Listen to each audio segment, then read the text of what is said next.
Hi, my name is Barry Sterling Mitchell. I produce the Sterling Net Point Power Rankings and the Bias Plus reports.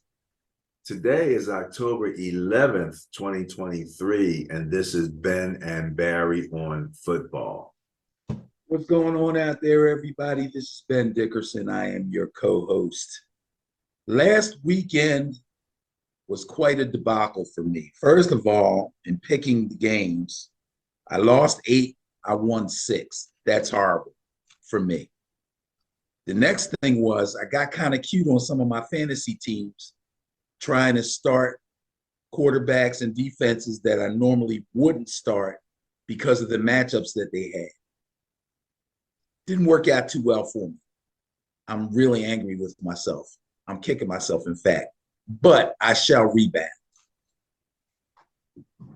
I shall rebound. Well, it's interesting. I took a look at the Sterling at the Bias Plus matchups, and through the first 4 weeks, it was basically 50%. And then week 5 it was basically 50%. So, Bias is doing way better than me, and I pride myself on beating the bias every once in a while, but I'm not doing too well. Yeah, for me, it's always I'm in constant discovery. It's like, oh, it's 50% this week. That's interesting. That's how I kind of look at the Sterling Net Point Power Ranking. You just track this particular stat against the reality, and then the number is what it is. But at least it's pretty consistent. We haven't seen much in the 30% or anything like that, or the high 70s. Kind of like the Eagles' offense. It's winning but not big. You know what I mean? Mm-hmm. So, but that's cool. I'm still looking for that plus 60%. That you can depend on. But coming out of the beginning stages of the season, we kind of expected some things. People are finding themselves. Teams are, getting an identity, and then as soon as they think they got it, somebody gets hurt. Now, so coaching coming out of the blocks is we've had a chance to take a look at it now. Coaching coming out of the blocks. I tell you what's scaring me. Every week, I'd have to go back to double check, but it seems like almost every single week, somebody has a big win. All week long, the talking heads declare them the best team in football, and then the very next weekend they lose. It's thinking like that have people taking the Browns over my Niners, and that's what I'm saying. And so that's what I'm saying too. So I'm recognizing what you're saying now. But I think they would be the ones to buck the trend. They're going to buck the trend. The Dolphins are probably the example of what you're saying. I mean, they went out one Yes. and turned around and lost. They were. The Cowboys were. You know what I'm saying? So, but that's for another part of the show. We're going to take a look at the Sterling Net Point Power Rankings. And again, I remind people, this is a ranking system. Now, you can go out and you can listen to this pundit or that pundit from this station or that network. One thing you will know is that there is a certain amount of opinion and conjecture. So right here, it's purely quantitative. We're going to let you know what that number is. It is the net point. It is the win margin. Okay? The better teams win by larger margins. That's the fundamental belief that we work on here. But again, this is an experiment. I'm just tracking these numbers, and I've been tracking them for a while now. This so far this season, we just said 50% when you look at the matchups. And then the matchups, that's called the Bias Plus report. So we're going to take a look at the rankings and see where they are. Then we're going to, based on those rankings, then we're going to look at the matchups. And then Ben is going to agree or disagree with that statistical analysis. Right? Right. So feel free to, I was about to say call in. Feel free to call in, www. Feel free to comment on whether or not you think I'm crazy But don't call Barry crazy. The numbers are what they are, and there's nothing anybody can do about it. Well, it's funny that I would disagree with what you just said because Okay. numbers stand alone themselves. And whether or not I'm crazy is probably another question. In reference to Separate- the numbers. Those numbers are what. Yeah. Come on, man. So we have to understand that. In any event, it's always exciting and it's always a surprise built in there. And I came up with an issue, Ben, that I haven't quite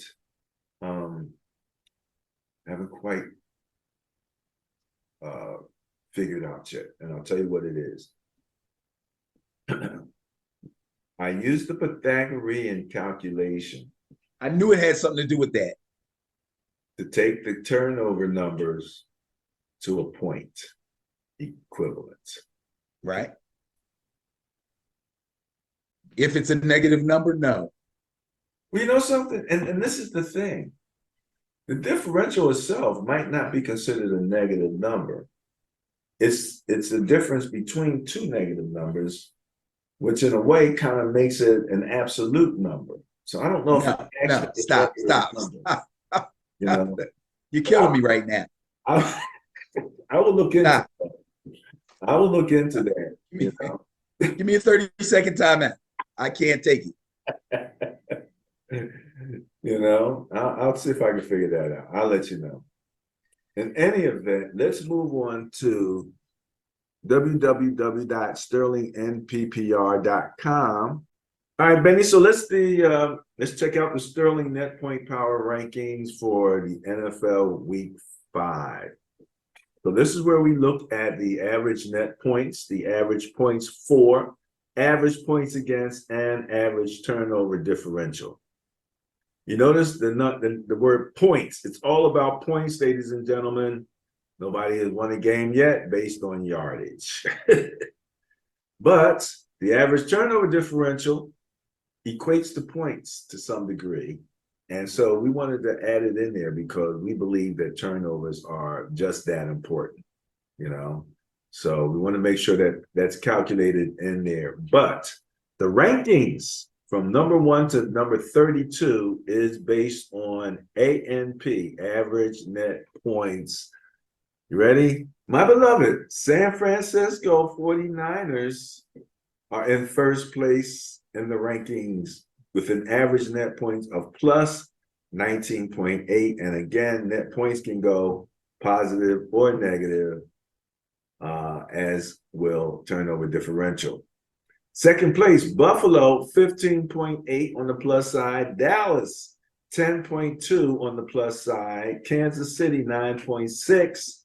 And Miami finishes the top 5 at 9.2 average net points per game. That's the average win margin over the first 5 games. The average win margin over the first 5 games. Benny, how you like that top 5 right there? I like that top 5. That's a strong top 5. Well, Dallas got a little skew built in. Yeah, they're hanging in there. I'm loving Detroit. I don't want to chop them yet. Not yet. Matter of fact, it'll be who they play. You're going to talk to me about it. What is it, the Cardinals or somebody this week? No, it's not the Cardinals. It's the Chargers. It's the Herbert. Yes, and Kellen Moore. Yeah, good. Their old offensive coordinator is now with the Chargers.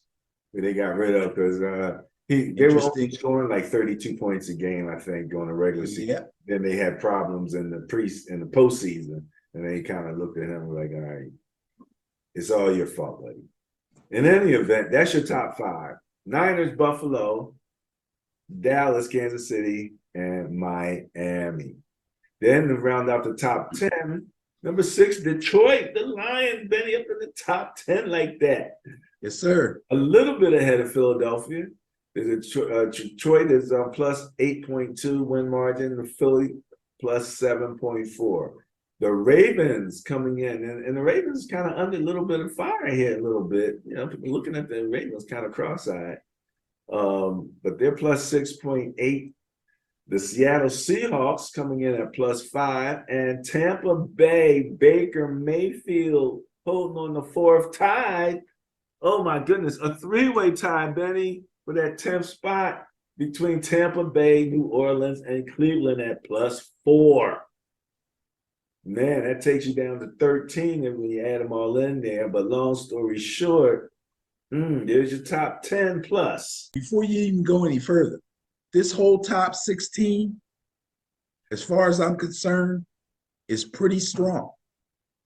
Not to say that there's somebody that's from 17 on down that can't emerge somewhere along the line, but we're only 5 games into the season. These teams are beginning to prove themselves to be possible contenders. And that's all we're looking for at this point.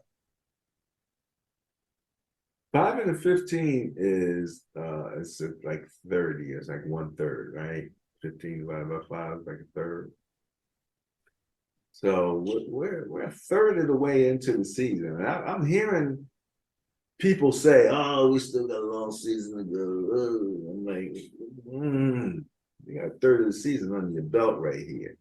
Let's look at the top half of the scoring people in the average points for that track team, Miami Dolphins, Niners East at 36.2 points per game. Niners coming in second at 33.4. Purdy. Buffalo, minus Ben on the bandwagon, scoring 31.8 points per game. Detroit, that's how you get in the top 10, buddy. Put up in that number 4 spot, 29.6 points per game. And Philly, putting up 28.2 points per game. That's enough to win when you got the tush push, Benny. You know, that's your top 5 in scoring right there. You got anything on that? No, this is pretty clear that these 5 teams have extremely formidable offenses. There's no doubt in anybody's mind, there should be no doubt in anybody's mind that these teams are very prolific offensively. I mean, let's face it, Miami put up freaking 70. Now, we'll say this. San Fran's, what is that, 33.4? Yeah. That's come on pretty consistent scoring week after week. So Miami's got a bit of a skew there with a 70-point game. No doubt. And Buffalo's been pretty consistent, and Detroit and Philly have also been very consistent. So we'll have to keep an eye on Miami. But everybody else in that top 5 pretty much has an offense that you got to really worry about. Remind me, I got something to say about Aaron Donald when we get to that Philly Rams review that you do, when we get to the Bias Flush reports. Let's finish out the top 10 in scoring. There's Seattle again, Benny, and the LA Chargers. And look who they're just ahead of, Benny, in scoring. Dallas Cowboys at 26.8, Chargers at 27.5. And let's remember, the Chargers and the Seahawks are coming off the bye. Okay, coming off the bye. Yeah. There's a couple teams on the bye this week, too. I got their number somewhere here. Only 2. Right, exactly. Kansas City, 25.6 points per game. Denver, 24.2 points per game. This Denver thing is driving me crazy. This is almost like the exact opposite of last year. Not almost like, it's the exact opposite. It is, in fact, the exact opposite of last year, offensively and defensively. This is crazy. Oh my goodness. It's absolutely bananas. All right. Rounding out the top half, we have from 24 points per game, it's going down to 22, just a small amount. We have Indianapolis, Chicago, Houston, Green Bay, the Rams, and Minnesota at 16 22 points per game. I don't know. Does Kirk Cousins still give you a ton of fantasy points when he's just putting up Yes, 20 he does. a game? Yeah, he's very reliable. Oh my God. Aaron lies the problem with fantasy. Jeez, for Christmas. It's not a problem when you win games and you win money. How is that a problem? Okay, all right. I don't see where the problem is. How about defense? Do you have the Niners defense on your fantasy? Couple of teams, yes, I do. Couple of teams. Yes, a couple of The teams. number one ranked defense, giving up 13.6 points per game. Look who we followed by, Benny. Tied with Baltimore, much less. Cleveland. Yeah, remember Cleveland's coming off the bye.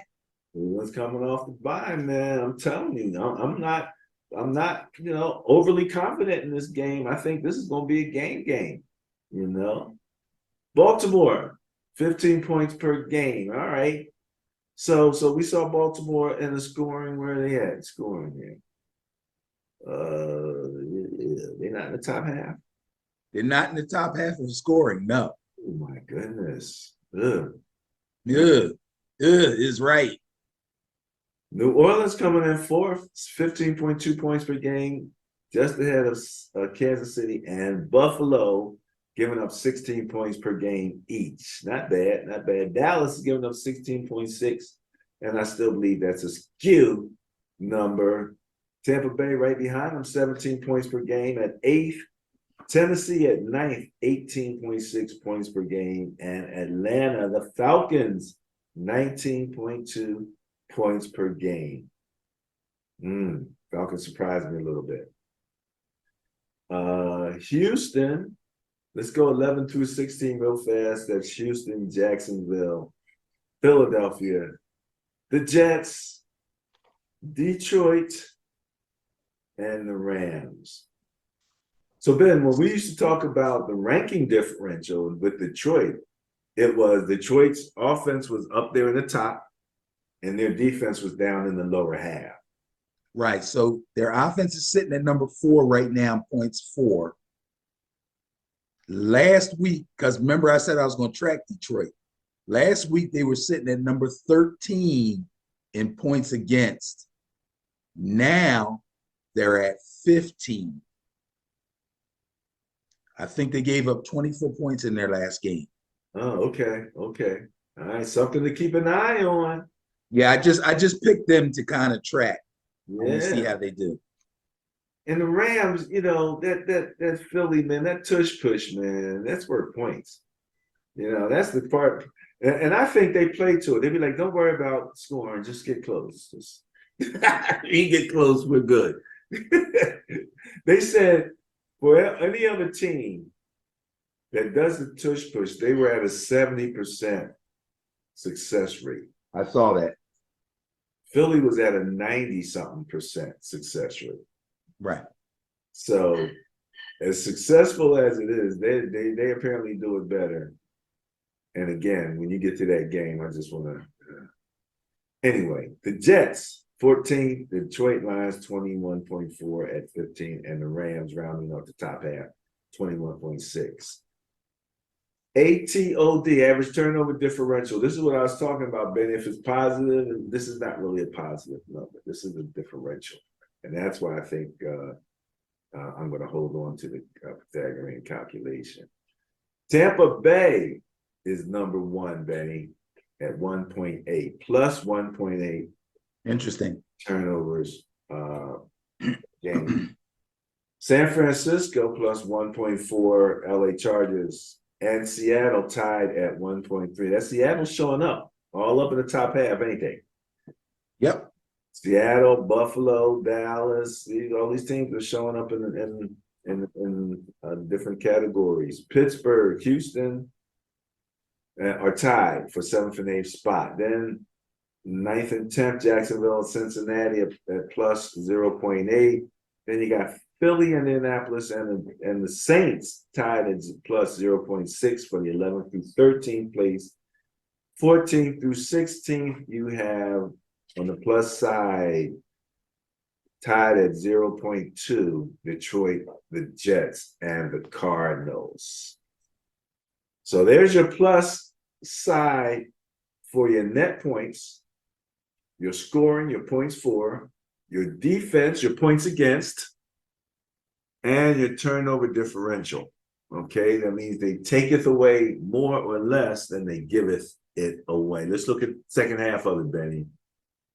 All right, let's see what we got here. Oh my goodness. All right. This is where Benny starts talking about teams that might elevate themselves from the bottom half to the top half. Let's look at net points. Again, we go from positive to negative with average net points. 17 is Jacksonville. Green Bay is breaking even at 0. Then you've got Tennessee at -1 for the 19th place. You got a two-way tie for 20th and 21st at -2.4 for the Jets and Minnesota, which I just think is an hilarious situation considering that they keep talking about bringing in Kirk Cousins to the Jets, like that's going to change things. And then they're going to look and say, we're still -2.4, nothing changed. Okay. It's all his fault. Atlanta -2.6, Arizona -5.6, Cincinnati -6.2, Pittsburgh -6.2, tied 24th and 25th. Vegas at -7, Chicago at -8.4. So Fields ain't the worst. You got Washington, Carolina, Denver, New England, stinky New England. And I believe your number there for your Giants is still probably skewed, Benny, but you guys got some work to do. There's no doubt about it. Coming in 32nd.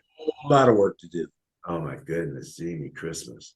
All right, you got anything to say about average net points from 17 through 32? Well, I know sometimes when you see rankings such as these or the different rankings of different publications and what have you, not only will they have the teams ranked, but they'll also put a little green arrow pointing up or a little red arrow pointing down to kind of tell you how the team is trending. So if I were to do that, I would say Jacksonville is trending up, Green Bay and Tennessee are trending down. Minnesota, I would not mark at all. They're at a crossroads. They just lost their #1 offensive weapon, but they've been scoring and they have some guys that can possibly together add up to what Justin Jefferson gave them if they're used properly. The Jets are trending up. Atlanta's trending up. Arizona is trending down. Cincinnati is up. Pittsburgh's up. Raiders are up. Chicago's up. Washington, Carolina, Denver, New England, and the Giants are all trending down. Or when you say trending up, does that mean they won their last game? Because of Not necessarily. Trend has to be more than one game. You know, like for not example, necessarily. Okay, all right. Well, I'm glad to hear that. Glad to hear that. It's the game. It's how they looked in the game, and it's who their next opponent is. Well, Cincinnati, for example, I would agree with you wholeheartedly. I mean, Joe Burrow looked like whatever therapy they were giving him worked. You know, that one ball he threw, I mean, it's the ball that you want to see because it was way out front for him. You know what I mean? He didn't have to slow down. He was shift or nothing like that. The separation he had was enhanced by where the ball got dropped. So I'm like, okay, Burrow's throwing it like that. And he started running. I'm like, ooh, you know, you're a little crazy there. But okay, there's your bottom half and average net points. And as I said, ladies and gentlemen, your nets, they can be either positive or negative. So average points for Baltimore's coming in at 17, tied with Washington, Benny. Who's the quarterback at Washington? Sam Howell. So Lamar Jackson and Sam Howell are both scoring, leading their offenses to the exact same average points scoring. Arizona right behind them. Your boy Joshua Dobbs, Benny, hanging up there with Washington and Baltimore, a little bit ahead of the tie between Jacksonville and Tampa Bay. New Orleans coming in at 19.2 for the 22nd spot. Cleveland right behind them, scoring 19 points per game. That could be where the issue is when the Niners play Cleveland. Could be the issue right there. Scoring. They scoring 16. We only giving up 13. And it don't add up to a lot more points for these guys. But we shall see. That was no, that's Cincinnati, right? We're going up against Cleveland. I knew it was in Ohio. Wrong Ohio. Cleveland's at 19 points per game. Which, again, that ain't a bunch. There's an issue there. Is Deshaun out or in? Oh, that's a good question. I haven't looked because I don't have him on too many of my teams. I believe he should be in since they're coming off the bye and he had an extra week. Okay. All right. So you got your 18.6 points down to 17.6. That's the Jets, Carolina, and Tennessee. Tied at 16.6 points per game is Cincinnati and Atlanta. Pittsburgh tied with Vegas. Interesting tie there at 15.8 points per game. Giants scoring 12.4 and New England 11. New England's bringing up the bottom there, 32nd place. 11 points per game. That offense just looks dysfunctional. But on the defensive side, we have Pittsburgh at 17, giving up 22 points per game, and Green Bay right behind them, 22.6. Right behind them, a three-way tie, Seattle, Cincinnati, and Vegas takes you down in 21st place at 22.8 points per game. Indianapolis giving up 23 at 22nd place. Minnesota, 24.4 points per game for the 23rd place. The Chargers giving up 26 points per game. New England, 26.2 points per game. That's probably the surprise for me. It was one thing we expected in New England. Expected with defense to hold up in New England. That doesn't look like that's happening. Miami's giving up 27 points per game. That's not good. If you're a track team and you're giving up, you're down in that realm, number 26 in points per game. The question is what happens when the weather changes. That's really the question. Arizona, Carolina, the Giants, Chicago, Washington, and Denver. Denver's given up a historic 36.2 points per game. I don't know if it's really historic, but we know that 70-point shellacking they took from Miami helps to skew that number right there in terms of the average points against. So that's 28.8, 30, 31.4 in Washington, giving up 32 points per game. And again, 32 points per game, Washington's given up. And now the coach is on the hot seat, Benny. Ron Rivera, defensive guy, right? Yep. It's like in New England, defensive guy. Last year they had 3 defensive coordinators. Coordinating the offense, coordinating the defense. They might have had one coordinating special teams. I don't know. But they like their defensive coordinators. But this year, it's challenging. Turnover differential, average TOD. You got a 2-way tie between Tennessee and Green Bay at minus 0.2. From a 3-way tie between Kansas City Rams and Baltimore at minus 0.4. We have a 1-2-3-way tie between Miami, Denver, and Atlanta. It takes us down to the 24th place at minus 0.6. 2-way tie between Chicago and Carolina at minus 0.8. Those are all fractions of one. Now we get to the full number. Your Giants and Washington giving up a full -1 turnover differential. Vegas at -1.4. The Patriots -1.6, and Cleveland and Minnesota mopping up 31st and 32nd place. 31st and 32nd place at -1.8. That's almost 2 extra turnovers they're giving up per game. And you can't win that way, and that's why they're on the minus side of the margin to some large degree. That's it, Benny. 1 through Okay. 2, net points for, points against, and turnover differential. Wrap it up for me. Let me just say, and I really don't want to say it, but I'm going to say it anyway. I don't want to say it. Minnesota at the bottom of turnover differential is a result of the team and not Kirk Cousins. Kirk Cousins has less fumbles than at least 8 other starting quarterbacks in the NFL. However, the team as a whole, that's running backs and wide receivers, because their biggest problem is fumbles, have taken on the most of that. It's not Kirk Cousins. He's got like 3 fumbles. Okay.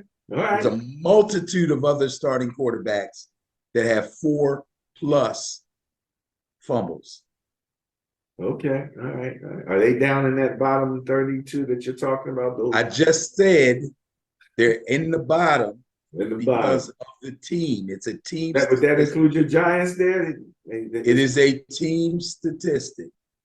Okay. All right. All right.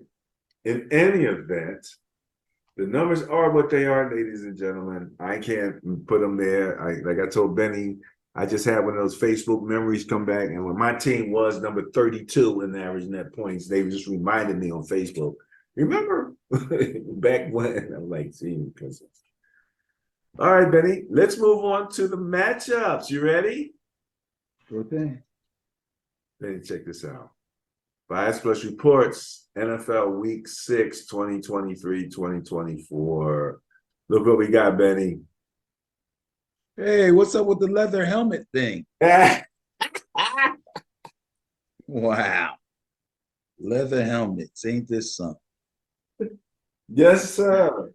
Yes, sir. We're getting to that point in football, man. It's getting down to the real thing now. All that playing around. We got to get used to each other. We get to play with each other during the preseason. That's in the wind. It's week 6, baby. It's week 6. Almost a third of the season is done. And man, when you only got 2/3 left, you look up and say, that is a chunk that's missing there. No doubt about it. Yeah, you're right. You're right. I hear a lot of people. I've said it myself. It's still early. But guess what? You're right. It's a third of the way through. And teams that have dug themselves a hole are going to find it very difficult to get out of that hole if they want to think that they have an opportunity to possibly get a wild card and get into the playoffs. It's going to be extremely difficult to dig your way out of a 1-win, 2-win hole at this point. But, got to wait and see how things pan out. Ben. So here we are, week 6. I just have a thought, though. You just gave What's me that? Because this week we have buys, right? Last week we had a buy. Was that the first week of buys last week? Yes, it was. Okay. So once the buy season starts, I think we can officially say it's no longer early in the season. Okay, you could look at it that way. We use the buy weekend to you know what I'm saying? So Well, we kind of already said last week that the second preseason was over. yeah, no doubt about it. So those two things are kind of matching up at this point. They are. They are. So Broncos at Chiefs, Benny. We just looked at the two. However, the bias plus score is 22.4, favors the Chiefs. And again, this is your net points differential for the two teams. with a little bit of the turnover differential built into that. So we know net point wise, the Chiefs, they're not killers, but they're well ahead of where the Broncos were. Right. Which, Well, sir, the Broncos are going to have to go to Kansas City, so that's going to be a tall task for them, especially after last weekend. Russell Wilson tossed a short touchdown pass to rookie running back Jaleel McLaughlin, who, if you play fantasy, you can probably pick him up, but I'm sure he went off the waiver wire pretty hot today. This is a young kid, undrafted free agent, looks really good, great running back, great speed, real shifty. With Javonte Williams being hurt, this is a guy you might want to pick up in fantasy. However, Russell Wilson threw a touchdown pass to him. Russell Wilson also led the Broncos on 2 more drives that ended in Will Lutz field goals in the first half of the game. And then they didn't score again until a little more than 4 minutes left in the game to get the Broncos within 3 points. A Patrick Surtain interception gave them one last chance to drive or to drive for a tie or possibly to win the game. But that drive ended when Russell Wilson was sacked. He then fumbled, and the fumble got scooped up and returned for a touchdown by the Jets. Down goes Frazier. he scooped that thing up nice too, didn't he? Yes, he did. He did a great job. He scooped that thing up like, oh, thank you. So the Chiefs will be home. They'll be welcoming Denver in. The Chiefs versus the Vikings game was a pretty good quarterback battle, believe it or not. Patrick Mahomes and Kirk Cousins' numbers were almost identical. I'm not going to go into what they were because I didn't want to belabor the point, but believe me, I can look them up for you and give them to you. They were almost identical. They were extremely, extremely close. Now, for the Chiefs, Isaiah Pacheco scored 1 touchdown on the ground. Mahomes threw for 2. The last one was to Travis Kelce, who came back from a bit of a scary ankle injury during the game, non-contact injury, but he got it taped up, came back out, played, scored. The defense kept the Vikings off the board the rest of the way, and that was all she wrote for the Vikings. So Mahomes and the Chiefs went in with a win. They will be hosting the Broncos. They have the bias. I am going to go with the bias and stick with the Chiefs. Next up, Benny, we have the Ravens at the Titans. That's a little bit more of a tighter situation, smaller bias plus score, only 7. But it's favoring those Ravens, Benny. The Ravens, Baltimore was plus 6.8 in net points. Tennessee is -1. So, it got evened out a little bit with the differential and the turnovers, but you can see Ravens have basically been winning by a slightly larger margin. Actually, Tennessee has been losing by an average of 1 point as opposed to winning by an average of anything. But what's with the dropsies with the wide receivers? Tell me. Oh, man. Yeah, Ravens. Ravens. Oh, my God. First of all, they got to go on the road and play the Titans. So let's see how this thing stacks up. They played the Steelers last weekend. I thought this game would give me a better look at how Lamar Jackson and his new offense were getting along. He only ran the ball 6 times, and he actually operated and threw pretty well from the pocket. But the players couldn't seem to get out of their own way. The other players on the team couldn't seem to get out of their own way. And for some strange reason, they held a slim 10-3 lead going into the fourth quarter. 10-3. I thought it was a high-scoring baseball game. They ended up losing 17-14 because along the way, Lamar was sacked 4 times. He committed 2 of 3 total turnovers. He had an interception, he had a fumble, and worst of all, he had 5 passes dropped, 2 of them in the end zone that would have been sure touchdowns. If he gets those 2 touchdowns, regardless of the turnovers, they win the game. Very sad. Very, very sad. Now, as far as the Titans are concerned, Ryan Tannehill was not so great in Indianapolis last week. He went 23 of 34, not real efficient, 264 yards. He didn't throw any touchdowns, but he did throw an interception. And losing to the Colts 23-16, mostly because not only did he not play well, but Derrick Henry never got on track.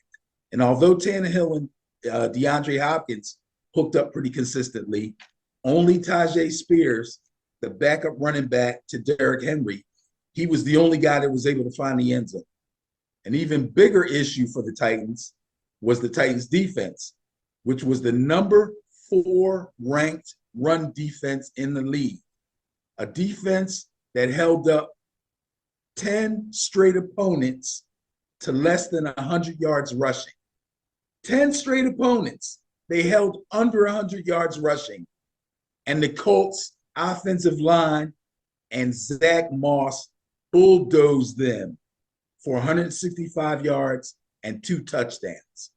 What the heck happened, Mr. Vrabel, to your run defense? Crazy, crazy, crazy. This is a tough one to call here. I know the Ravens got the bias, but their offense is still on shaky ground. The Titans, once pretty formidable defense, is also on shaky ground. They never were really great against the pass, but now their run defense seems to be a shambles. I don't even know what to do now. Challenge with Tennessee is that Tennessee is only scoring 17.6 points per game. Okay, so that's a mark against So them. yeah, an incompetent Lamar Jackson can score that sleep. You know? Yeah, you're right. Thank you for that. I'll go with the Ravens. Now, I will say this. People are starting to say, oh, so you went out and got a new offensive coordinator. I don't see any difference here. What's he doing? No, there is a difference. There is a difference. Like I said, he only ran the ball 6 times. So you think that's pretty much it? You know, they are making an effort. They're making an effort to have him throw the ball more, and they're making an effort for him to work out of the pocket more. Less rollouts, less running opportunities, less called run plays. So I can see the difference in the offense. Okay. But if they don't catch the ball, what I mean, come on. You can't complain about Lamar Jackson passing and he hits you in the hands and you drop it. Especially in the end zone. I'm going to say this. You're absolutely right. I will say that some of these passes, though, they're coming at these guys passing from different angles. He's not exactly hitting them right here. I don't want to hear that. It's that freaking NFL. Don't ever. No. Hey, look. These are NFL wide receivers. They're Unless the ball is behind them, there are passes that are simple or over their head, I don't want now. You watch the game? Yeah. Okay. Then what you're talking about didn't happen. Okay. All right. Not in that game. All right. I'm just saying. I saw this. If there was, hey, look, he had some of those dropped. I'm not saying he didn't. I'm just saying, he can still improve his touch and his accuracy, his lead, and all that kind of stuff. There can be some improvements here. You're killing me right now. If he does that, he will be killing me right now, man. Weapon X. What do you want from this guy? No, listen to me. If he does that, he will be Weapon X, no doubt about it. He's already Weapon X. Now he's Weapon W. You're not quite. No, he's Weapon X. They pissed that game away. So, I'm not saying they didn't. If they catch I'm not saying they didn't. If they catch two of those 5 passes, they win the game. You had turnovers. You mentioned turnovers that he was involved with, right? Doesn't matter. If they catch 2 of those 5 passes, they win that game. I But watched the game. turnovers I equate, watched the game. you know. So I I agree with watched the game. the If they catch the, two of those 5 passes, the amount they of win that game. drops. The amount of drops was ridiculous. I agree with you 100%. Okay. I'm not And so measuring I the agree with amount you. of It's drop the hands they should. against the turnovers. I agree with you. I'm going with the fact of the matter that if two of those passes had been caught, regardless of the turnovers, they would have won that game. All right. You going with the Ravens? Yes. Absolutely. Next up, Panthers at Dolphins. Bias Plus score 20.6 favors the Dolphins. Okay, it's kind of hard. They got net points. They put up 70. They won by 50. That was a high net that gets averaged into everything. And the Panthers are now dealing with who at quarterback, baby? Who is their backup? Is it the Red Rifle? I do believe. But I don't think he's hurt though. No. Bryce Young played. I think Bryce is hurt, okay. right? Yeah, I think he's okay though. Okay. I have to double check that. Again, they some took of him these out guys. with a push, didn't they? Excuse me? I think they had a play like a quarterback sneak or something like that, and they took Bryce off to the Red Rifle. Yeah, the guy weighs like $170. Let me say this since you brought that up real fast, okay? When you talk about the success that the Eagles have with this play, and some of these other teams that seem to be trying it and not having as much success, let's remember Jalen Hurts squats over 600 pounds. Okay? Regardless of anybody pushing him from behind, this guy squats over 600 pounds. Right? He's cool. He can handle his own business. Not to mention that they've worked on it and their offensive line works in conjunction really, really well to get down underneath of the defensive line and root them out to make room for him to be able to push forward. Okay. This is not something that you just say, you know what? We should do that too. It's not that easy. It's not that easy.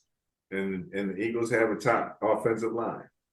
Absolutely. It's a great play. It's a great play. It's one of those things where the more successful it is, the more they're going to talk about outlawing it. Sure. But okay. Panthers at Dolphins, 20.6 favorites at Dolphins. Who you got? Well, it's not looking good for the Panthers, I'll tell you that. Now, they lost to the Lions in Detroit last week, 42-24. It wasn't even that close, if that even sounds close to anybody. They are now 0-5. They will find it very hard to get wins if they continue to turn the ball over. Bryce Young threw 2 interceptions. Miles Sanders had a fumble that he lost. All that happened in the first half, and they went into halftime down 28-10. Man, that's rough. They never really recovered enough to threaten in this one. It was basically over at halftime. Now, consequently, the Dolphins, who will be at home, had no problem dispatching the Giants 31-16. This wasn't even a game, folks. They got a little sloppy with the ball now, but they put up 308 yards through the air, 222 yards on the ground. Devin Achane continued his crazy yards per attempt season. This is something you need to be tracking, dude. His yards per attempt. This guy went for 151 yards on 11 carries. Derrick Henry takes 18 to 20 carries to get 150 yards. This guy got 151 on 11 carries. It was also a very dominant game by the Dolphins defense, who in my opinion are a bit maligned. I forget where they lined up at in our rankings, okay? But they showed off a little bit last week. 14 quarterback hits, 7 sacks, 8 tackles for loss. Very, very nice job by the Dolphins defense. I got to go with the Dolphins on this one. There's no question. They let me see here if I can. I don't know if I have that right here in front of me, but the Dolphins on the defensive side are a little vulnerable. So I think they're giving up 20 some plus points per game. So they're probably in the top of the bottom half. Top of the bottom half. Yeah. Yeah, I No, do. they haven't been outstanding. Yeah. But my point is, they're actually pretty good. It's just that sometimes when you're in a track meet, you give the other team, because you're scoring so fast, you give the other team a few more opportunities. I think that's probably the problem with them defensively. But you said I need to be tracking Achane. I actually have a stat right here. Most rush yards per attempt since 1970. Okay. wow. Running backs teams first 5 games. So we're talking about the first 5 games for running backs going back to 1970. They have 6 listed. At the bottom, number 6 is Mercury Morris. Mm-hmm. Number 5 is Napoleon Kaufman. Raiders. Raiders. Number 4 is Charlie Garner. Raiders and Raiders. Eagles. 2 Raiders in a row. He played for the Eagles too, though. Yes, he did. But he had his best days with the Raiders. Now I'm gonna mess this up, Benny. But number 3 is Tim Biabakatuka. Biabakatuka. Is that it? Yeah. Panthers. Yeah, I remember him. Remember him? Yeah. Baya Batuka, I think it's Biabakatuka. There you go. There you go. Number 2 is LaShawn Johnson. Cardinals. Who? LeShon, Leshon Johnson. Okay. Okay. I don't tell know you? him. LeShon got his name up in lights. We don't know why. 8.5 yards, okay, per attempt. Number 1, Devon Achane, 12.1 points, yards Per carry.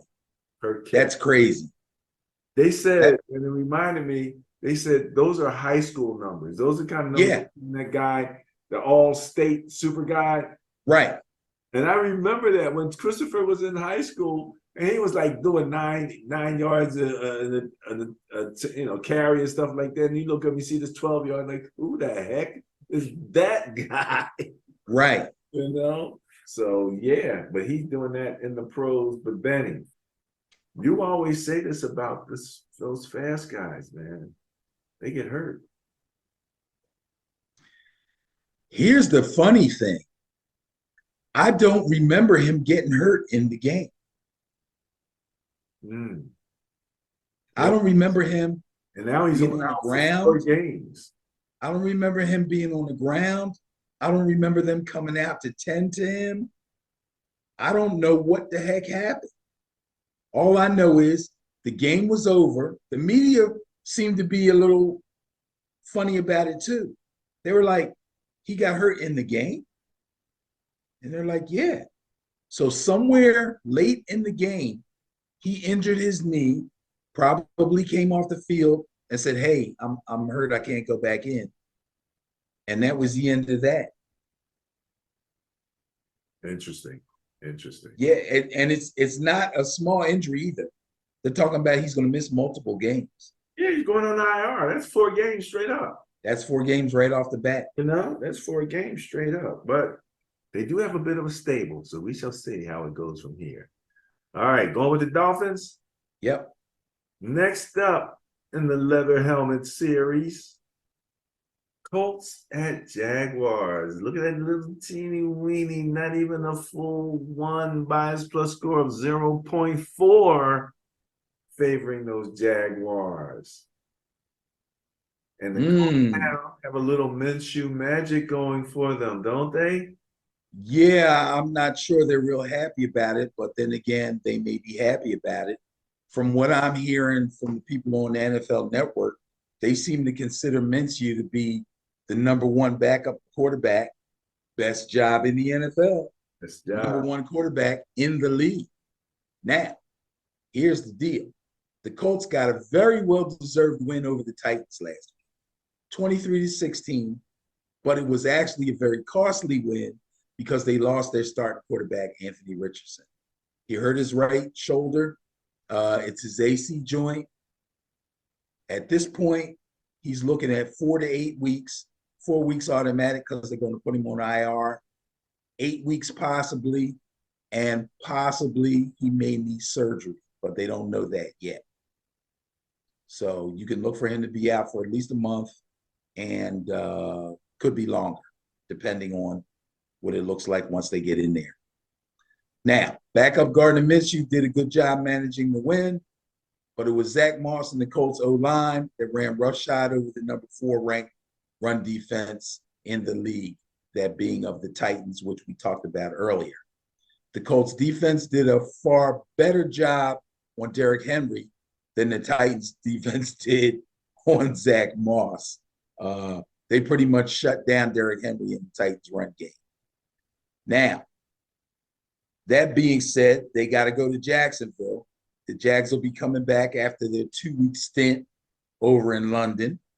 Back-to-back games in London turned into back-to-back wins for the Jacksonville Jaguars. They took out the Bills 25-20. Staying over there, I thought, would be a positive for them. They didn't come home.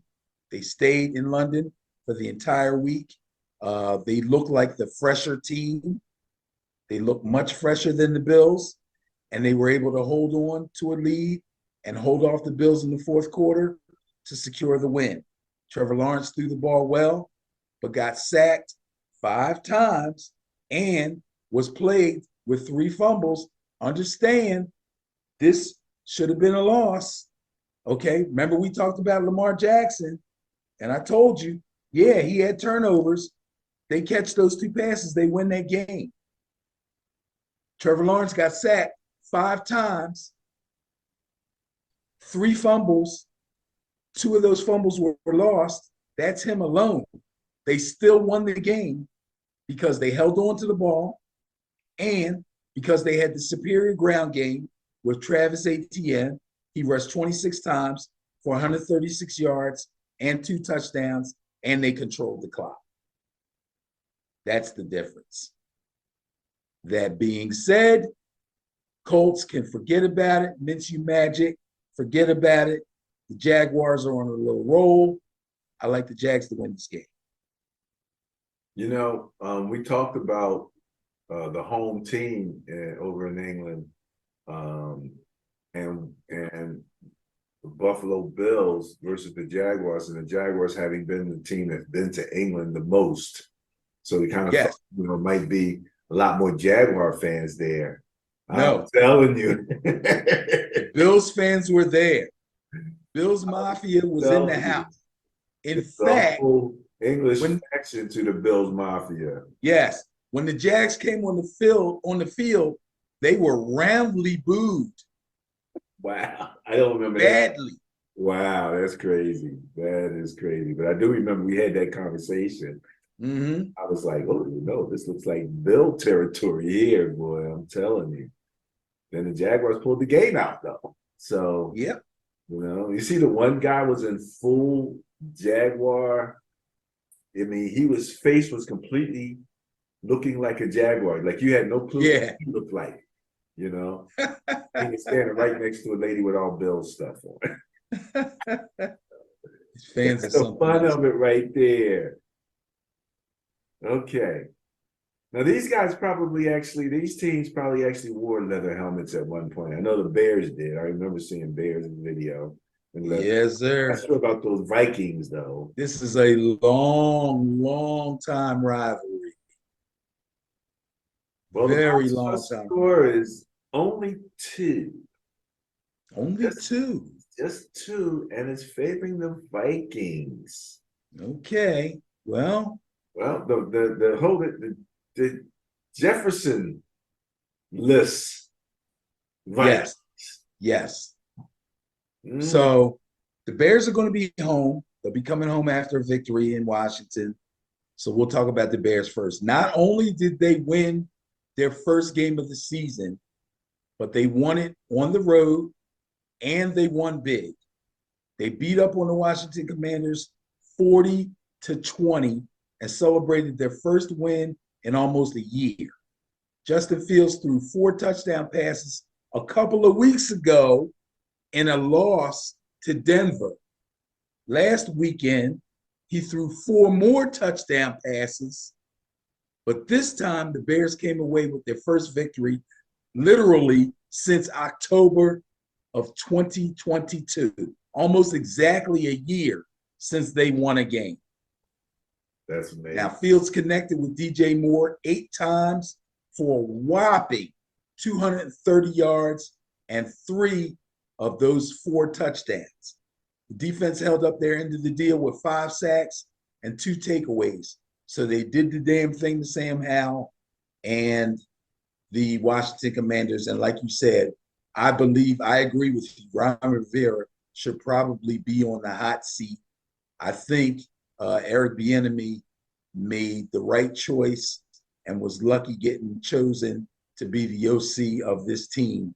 I see him as the future head coach of this team, but we're getting a little ahead of ourselves. But I just had You are there, buddy. I wanted to get that out there, okay? Because let's face it, let's remember, Snyder's out. Harris, the Sixers owner, Magic Johnson, and a bunch of other people are now the owners of the Washington Commanders.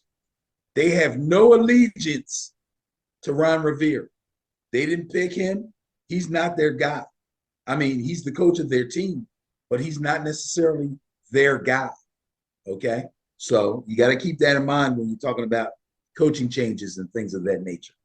Now, before you go any further, let me just mention, I think we'll talk about a little bit more, and then again, when we look at our page, but Magic Johnson tweeted or put out on X, very interesting, serious comment. And it was not good because it really looked at their effort. That's my point exactly. And when you're talking about team effort, you're talking about the head coach. Okay. That points not the directly Ron to the Rivera coach. fan as far as head coach is concerned. So exactly. That's why I said what I said. Okay. So, Vikings. It was a game they could have won, but they fell to the Chiefs 27-20. Believe me, they had every opportunity to win this game, but they lost it, and it was no fault of Kirk Cousins. He was 29-47, 284 yards, 2 touchdowns, no turnovers. Unfortunately, tight end Josh Oliver did fumble early in the game. Kansas City scored shortly afterwards, took the early lead. Now the Vikings lead the league with 12 turnovers, 8 of which are fumbles, only 3 of which belong to Kirk Cousins. Now, all that being said, Vikings-Bears is going to be a very tough game. Bears are home. They're feeling good about themselves after getting their first win. Vikings won't have Justin Jefferson. I'm actually going to go with the Bears on this one. Going against the bias. Going Yes, against Kirk Cousins. Have anything to do with the fact that Minnesota, let's see here. I might be kicking myself on this one because I really still believe that the Vikings are the better team. Scoring, averaging 22 points per game. Who, the Vikings? Yeah. And the Bears are? Points per game. Chicago's averaging 23 points per game. Right. But the difference. I guess Kirk Cousins doesn't take any of the blame for the scoring or the lack thereof either, right? What do you mean lack thereof? 22 points per game. That's like 16th place in the league. You got a bunch of teams well ahead of that in scoring. Who's 17th? Who is 17? Baltimore. Tied Lamar Jackson. Washington and Arizona. Okay, you could keep going. There's other people there. Listen, man, we can do this Kirk Cousins thing all year long, okay? I hope so. The bottom line is, you know that you keep bringing it up because you got this brain fart thing going and you want to keep it going. But the facts are the facts. Their turnover issue is not on Kirk Cousins. It's on the other players on the team. Their scoring issue is not on Kirk Cousins. This guy's winning fantasy games for me left and right. I start him week after week after week, and I win championships. And it hasn't just been this year. It's been for the past 2 or 3 years. Okay? So you can talk bad about Kirk Cousins all you want. But the facts are the facts. That's all. I just asked. Kirk Cousins is a really good quarterback. 22 points. You've heard other You people think that's say, good production? You think that's something that a quarterback is proud of? That's all I'm asking you. yes. Okay, all right. Well, He's in the top half, right? Yep, he is. He's Okay. number 16. Where's the defense? Huh? Where's the defense? Where's the In the defense? bottom half, right? Oh yeah. Okay. But there's no fault on the defense. There's no fault on the defense. There's no fault on the other. My question was about the score. that are fumbling the ball points away. per game that they're scoring. That was my question. He's in the top half of Yes, the sir. league in scoring. Number If you want to 16. only look at the quarterbacks. Okay. I'm just But looking at the all offensive production. all the numbers in the power rankings are team numbers, not quarterback numbers. Okay. Every team has a running back or two. Every team has defenses that get or give away or don't get turnovers. Every team is like that. All right. The team that gives away the ball a lot is going to lose a lot of games. They're also going to give the ball to the other team, which takes away from their offense scoring points. Why you only look at the Vikings when other teams are going through the same thing is astounding to me. I'm not only looking at the Vikings. I just You asked. are only looking at the Vikings. I'm talking about the Vikings. You're not making these statements about anybody else. 22 points is something to be proud of. Else. But okay, I tell you what. Now, have you finished? I mean, have you protected Kirk Cousins? Have you said everything? I mean, I don't have to protect him. The numbers protect him. oh, there you go. So we can move forward then. Kirk Cousins, okay? That's 22 points per game. Moving forward to the Saints at the Texans. Bias Plus score is only 0.6 and it's favoring the Texans. Real close there, real close. And Benny, there's only 2 quarterbacks left with no interceptions. And one of them plays for the Texans. That would be correct. That would be one CJ Stroud. Saints at Texans. Okay, Texans are going to be at home. Wow. This is hard for me because I really kind of have my heart set on this one. So after a big win at home over the Steelers in week 4, I thought the Texans were prepared to take care of business in Atlanta. I really thought they were going to win that game. I thought they were going to get on a little mini roll. I'm not expecting the Texans to make the playoffs or make no whole bunch of noise, but I really thought the Texans were going to win a few games, and I thought this Atlanta game would be one of them. They actually had the lead in the game, 19-13, with 1:49 left in the game. But they ended up losing the game on a last-second field goal. That had to hurt. Now, Saints, Alvin Kamara, fresh off his suspension, hits the ground running, 22 carries. And we all know this guy can catch the ball a lot too, right? This is 22 straight running back carries for 80 yards and a touchdown. Derek Carr was a tidy 18 of 26, not spectacular, but concise. 18 of 26, 183, 2 touchdowns. They completely handled the Patriots 34-0. Patriots are in trouble, by the way, and I'll let you know how much trouble they're in later on. The Saints defense also controlled them on the ground and through the air and recorded 3 takeaways. This is going to be a tough game for the Texans, but I'm picking them to win this game. I think the Saints are going to come in there. This is going to be a way, but this is a good candidate for intriguing game of the week. Uh-oh, go ahead, Benny. But I'm going to go with the Texans on this one. Going with the bias, going with the Texans. Will C.J. Stroud throw his first interception in this game? Yes or no? Well, Saints defense is pretty formidable, so that is a possibility. But the fact that he hasn't thrown one yet, I think, is freaking phenomenal. You know, the New Orleans Saints defense. Okay, let me hold on. That's the offense. Where's their defense at? The New Orleans Saints defense is in the top half. I'm sure they're in the top half. Let me see. Yeah. Top half, Benny. How about number 4? Right. Giving up 15.2 points per game.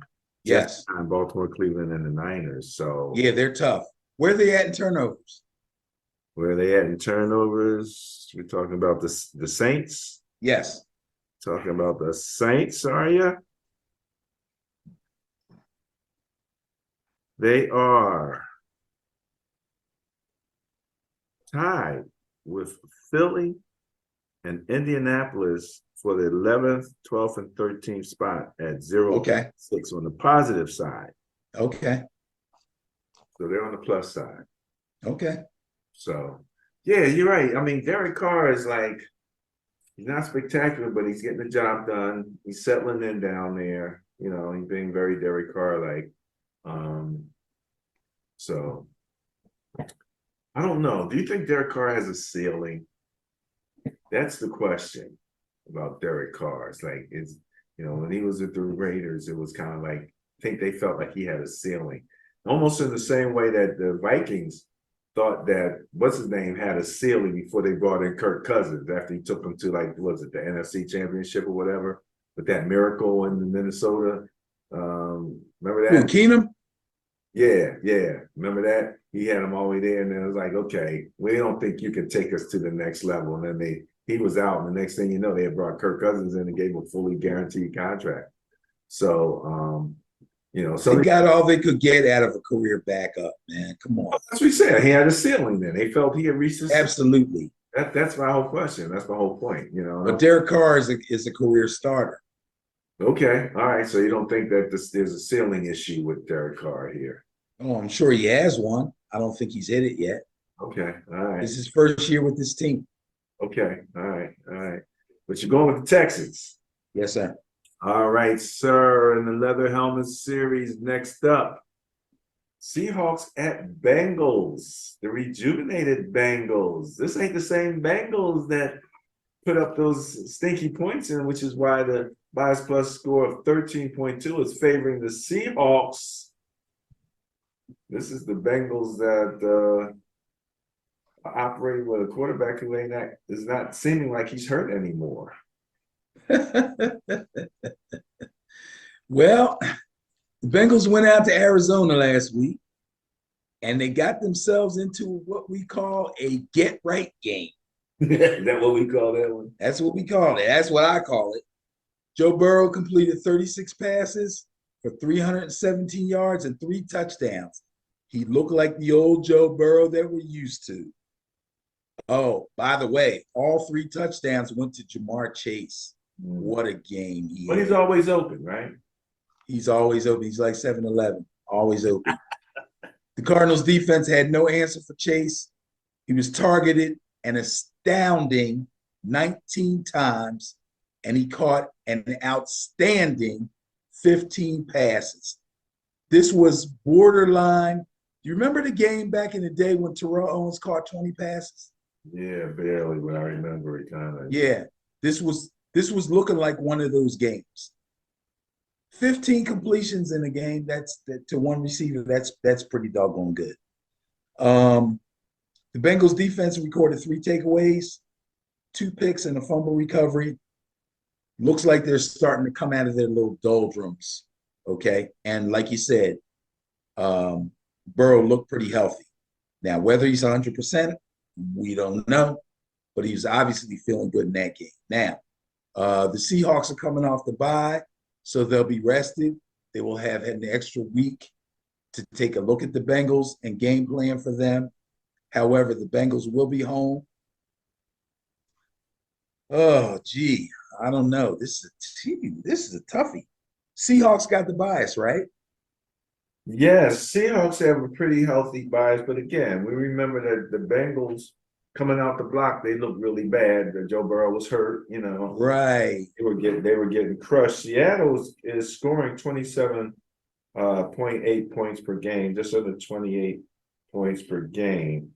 True to form, Seattle was in the lower half, defensively allowing 22.8 points per game.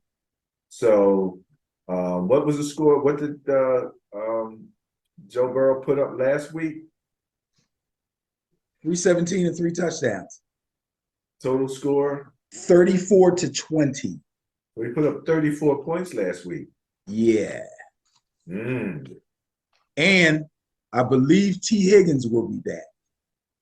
Mm. So he'll have another receiver that he was missing. Okay. All right. Well, that's going to be a good game. I don't know. Right. So that being I might be said, a little more intrigued with this one here, Benny. yeah, what scares me is Seattle's ground game. The Bengals defense has not really been top notch. And against the Cardinals, Connor got hurt. And the backup guy, his name's like DeMercado or something. I didn't really know a lot about him, but he ran pretty well against them. So that kind of worries me. I didn't see Corey Clement at all. No. But they brought him up. I heard they brought him up to the 53-man active roster. Well, that's good.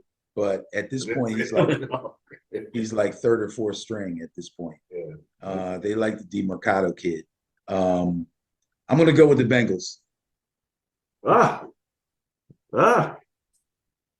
Going against the bias, believing in Joe Burrow, the new Bengals. Okay. Here's your leather helmet series right here, Benny. Those 49ers, my beloved, at the Cleveland Browns. Bias supposed to go 28.6. I think that's the biggest bias so far, right? Favors the Niners. Scary game. Browns are coming off the bye. They had the extra week. They're rested. Everybody, including Deshaun Watson, should be healthy. And they've had the extra week to put their game plan in. Problem is, 49ers are a hell of a team to have to game plan against.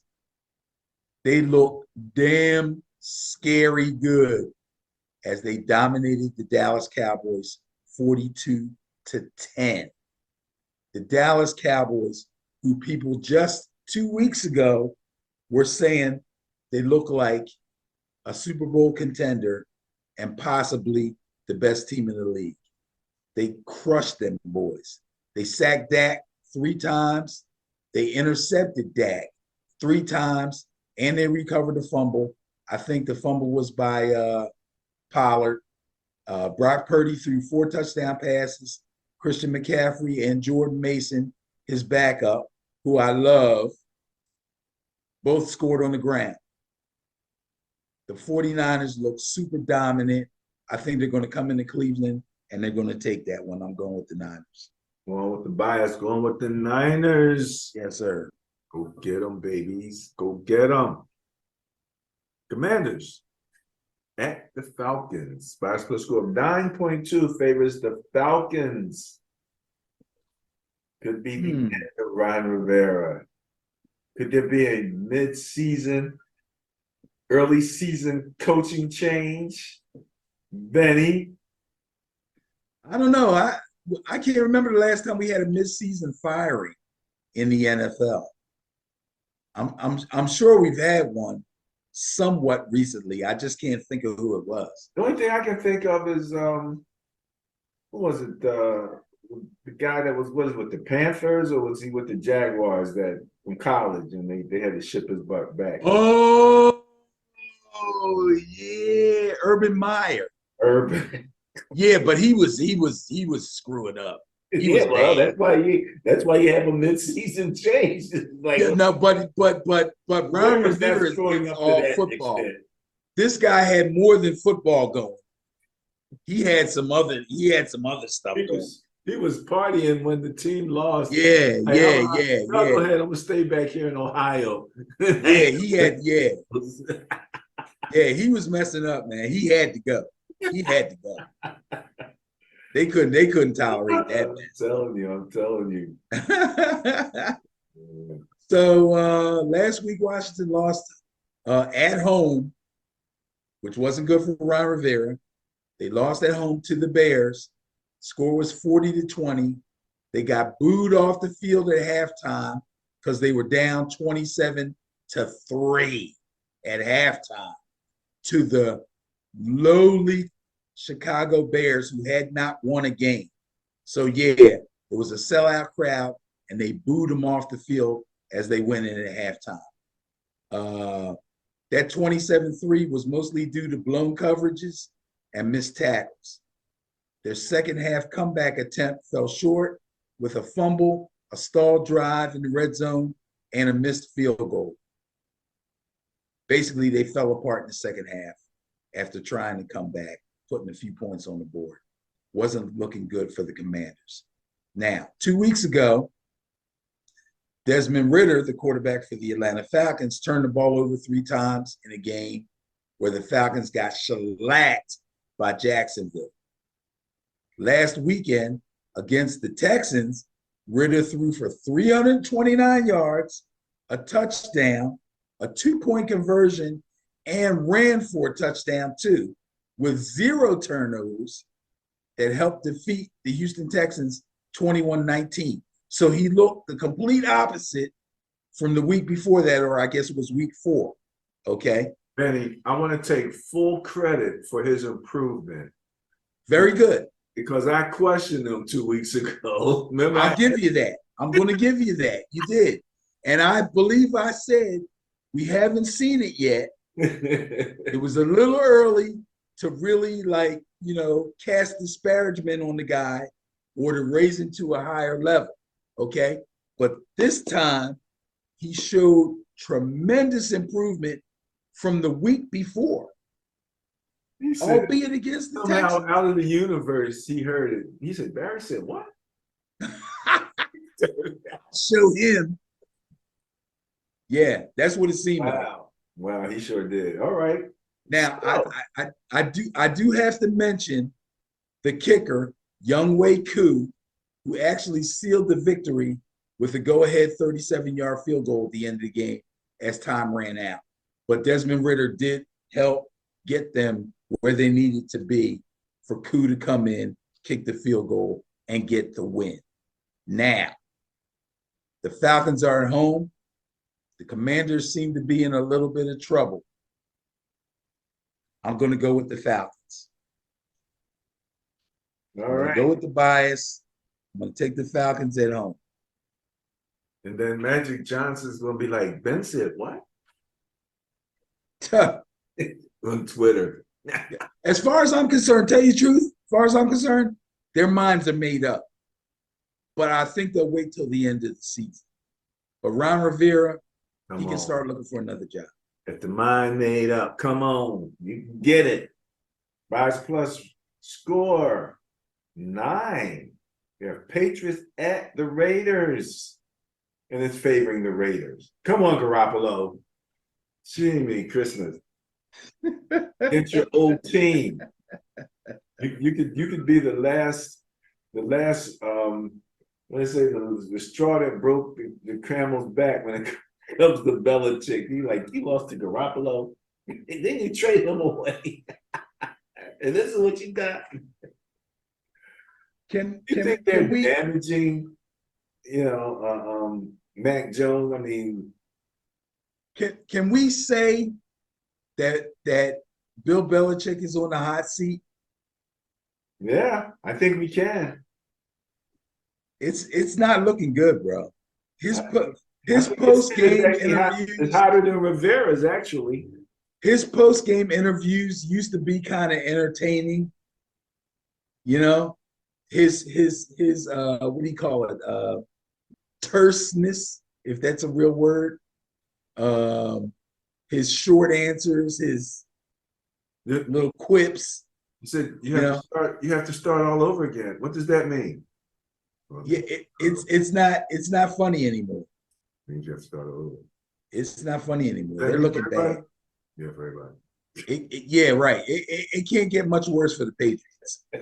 The 34-0 beating at the hands of the Saints is going to be really, really hard for them to get over. I don't even know what else to say.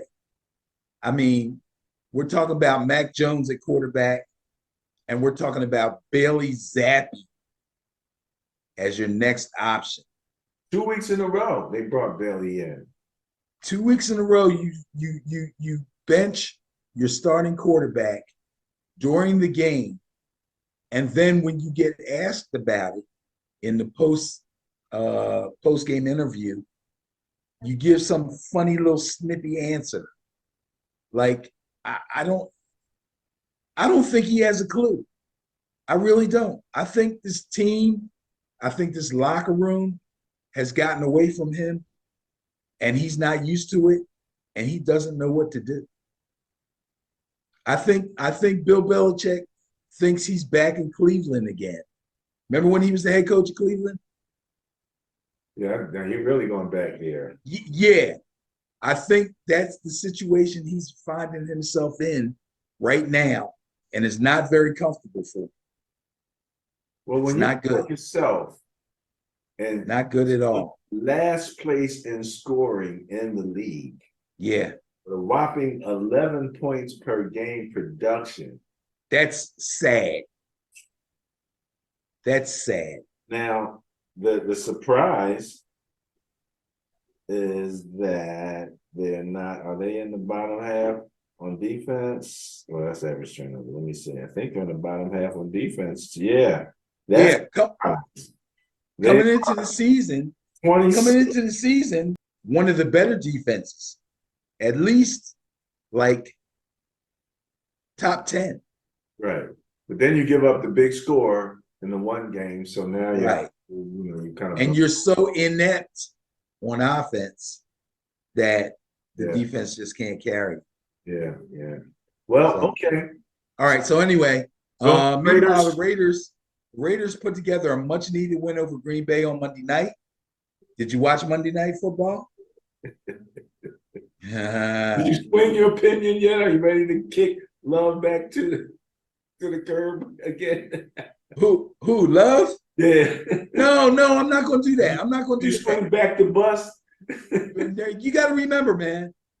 I believe I said before the season started that I may have been a little premature about Jordan Love. I tried to give Jordan Love a little bit of love, okay, and give him more of an opportunity to prove himself. But the Raiders, having lost 3 games in a row, got just enough from their offense, mostly a really stellar performance by Jacoby Myers, who Garoppolo couldn't seem to find anybody else, but he did find Jacoby Myers. And the defense stepped up. They got a really good pass rush from what's this guy? I forget his doggone name, the guy with all the tattoos. Yeah. And they got 3 interceptions. Crosby? Yes. I love that guy. I love that guy. They also got 3 interceptions off Jordan Love, and they finished off the Packers 17-13. Not a great game, not a dominant game, but they took what the Packers gave them, which is what you're supposed to do, and they pulled out the win. I think the Patriots will have to go to Vegas, and they better enjoy themselves on the tables if they're allowed to do that, because I believe the Raiders will get another win and beat the Patriots. Now, I know you say that I'm always talking about Kirk Cousins, but the uh the Raiders, Hmm. where they at? They are in 30th place in scoring Right. and tied with Pittsburgh for 15.8 points per game. Okay, 15.8 points. That's 2 touchdowns. That's 2 touchdowns, and I'm thinking that's about Garoppolo's numbers. He might get you another touchdown there. He might get you in the 20s. But Garoppolo is not a 30-point per game, consistent score. I haven't seen him do that consistently Okay. at all. But he won't have to do that against the Patriots. Well, no, I'm just saying, when we talk about quarterbacks, I want you to know I do hit up on some other quarterbacks because I do believe that when you're looking at the offensive production, you have to look at the quarterback. You have to at least account for the quarterback, and is this the type of production that you're going to get out of this quarterback? And I think in Garoppolo's case, he's a winner. And again, with a great defense, you can get away with 20 points a game. If your defense is giving up 13, you can get away with that, and it works. And I think that's about his numbers right there. So we got to keep an eye on that offense. Just like with Tennessee, 17 points per game. That looks like about where they are as far as their quarterback is concerned. But you're going with the Raiders. That is correct. Let's get on to the next leather helmet game here. And we have a division game. The NFC West. The Cardinals at the Rams. Bias plus score 4. Just 4, Benny. Favors the Rams. Okay. A week or two ago, I probably would have looked at this one a little bit harder, but anyway. So after falling behind the Bengals 24-14 at the start of the third quarter, the Cardinals were able to put together a drive and score to cut the lead to 24-20. A valiant effort by the Cardinals. They never saw the end zone again, and they never figured out how to guard Jamar Chase, and they lost 34-20, which wasn't as close as it sounds. Now, the Rams, on the other hand, Matthew Stafford welcomed Cooper Kupp back from injury right off the bat, hitting 5 times on the first drive for 56 yards. He finished with 8 catches, 118 yards, and Stafford threw for 222 and threw touchdown passes to Tutu Atwell and Puka Nacua. But they had trouble getting their run game going. So their offense wasn't very balanced, and they succumbed to the Eagles 23-14. Now, pay attention. This was their third really competitive loss to a Super Bowl contender. They lost 19-6 to the Bengals, and they lost 30-23 to the Niners. I think they may have possibly given everybody the blueprint as to how to beat the Eagles.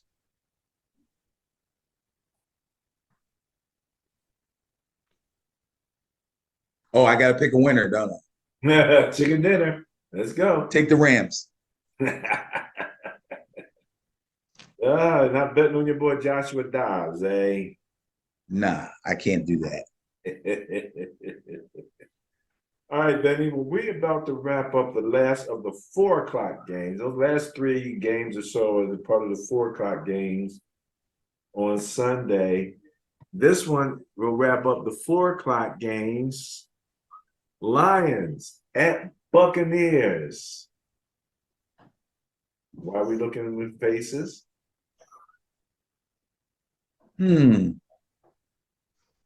Bias plus score 1.4.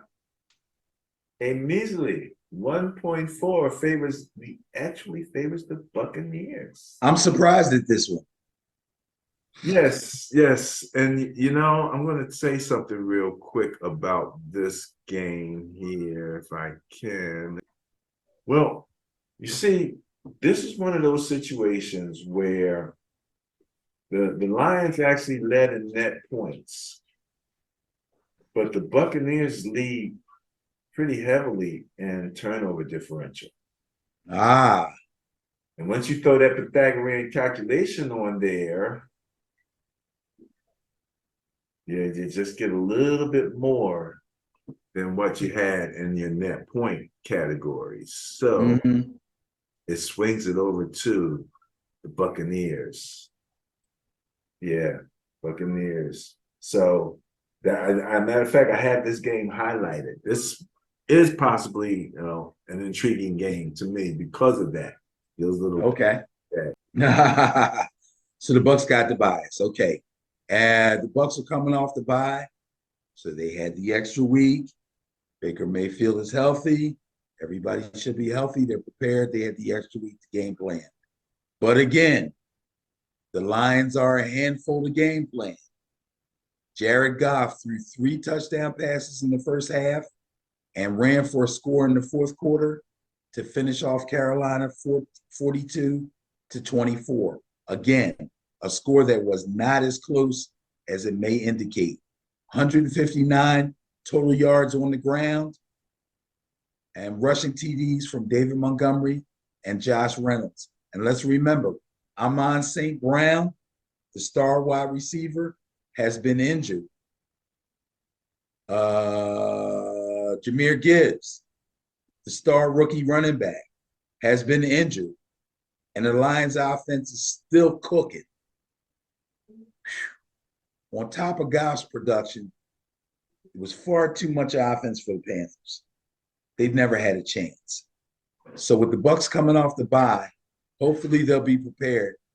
And the Lions are on the road. They do have to go to Tampa Bay, but I got to go with the Lions offense. They are really cooking. Sorry, Desiree, Buccaneers must fall. And if I heard correctly, it's creamsicle week in Tampa Bay. So the Bucks will probably be wearing their orange jerseys.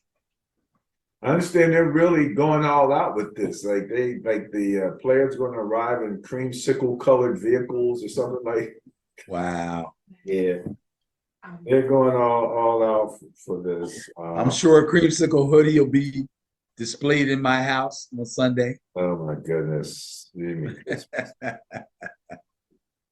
All right, so you're going with the Lions, going against the bias. Yes, sir. Not letting that turnover differential change your mind at all. No, sir. All right, I believe this one actually wraps up at 4:00 games. Eagles taking a quick ride up the road. See the Jets, Jets, Jets, the only team I had any family that played for. Bias plus score of 11.4. My was strong. I want to ask you a question. Did you give any consideration to this game as the intriguing game of the week? No. No. Okay. I had not. Okay, cool. The Eagles' offense wasn't great on Sunday, but it was pretty damn efficient. A 1-yard brotherly shove right before halftime was actually the last touchdown of the game. They closed out the first half with a touchdown on the brotherly shove, and there were no more touchdowns scored in that game. The defense held the Rams at bay the rest of the way. They had field goals, right? Yes, they had a couple field goals, but all the action took place in the first half. After that, the Rams couldn't get nothing going. The Jets, down 13-8 at halftime, opened up the second half of their game, excuse me, with a 72-yard TD run by Breece Hall. A really nice run, I might add. Big hole opened up. He took off. They chased him. Looked really good. They finished the Broncos off with a late scooping score of a sack by safety Bryce Hall. 400-plus yards of offense and 31 points should make Sean Payton think twice before he opens up his big mouth in reference to his coaching brethren in the NFL. That's all I got to say about that. Take the Eagles on the road up at MetLife where they're comfortable going because they play the Giants in their division. Jets, no chance in this one. Eagles get the win. So Benny, Eagles Rams, right? That was Yes, my intriguing game of the week last week. right. And one of the reasons it was intriguing to me because I wanted to see how the great Aaron Donald was going to handle the tush push, brotherly shove.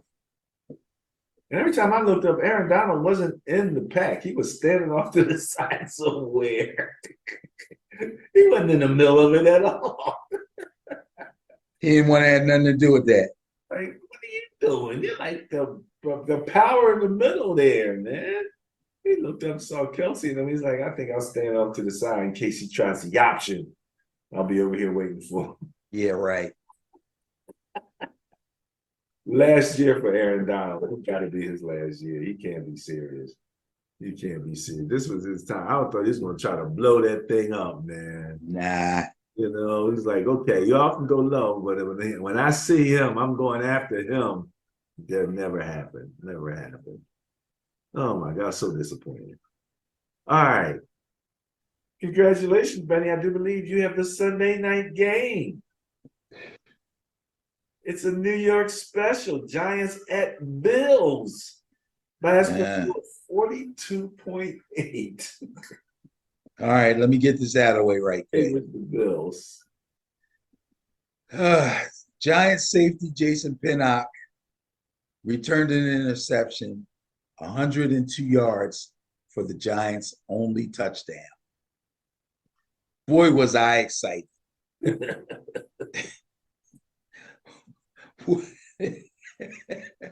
What an exciting play. It was their first touchdown in the first half of a game this season. Kayvon Thibodeau recovered a fumble, and kicker Graham Gano converted on 3 of 4 field goal attempts. That's pretty much everything good that happened to the Giants in that game. I'm done with that. Josh Allen was not very efficient, going 27 to 40 for 359 yards, 2 touchdowns, and 1 interception over in London against Jacksonville. But the Bills couldn't generate any more offense than that. He was pretty much it. They had no run game to speak of. They did nothing to slow down the Jacksonville offense. They did nothing to slow down the Jacksonville running game. Jacksonville dominated them on the ground. They dominated the time of possession. In fact, it was so bad, I looked up the time of possession. I didn't make note of it, so I can't tell you what it was. But I'll tell you this, it was bad. It was bad, eh? It was bad. But the Bills should have no trouble whatsoever beating the Giants. Take the Bills. Go with the bias. All right, going with the bias. Going with the Bills.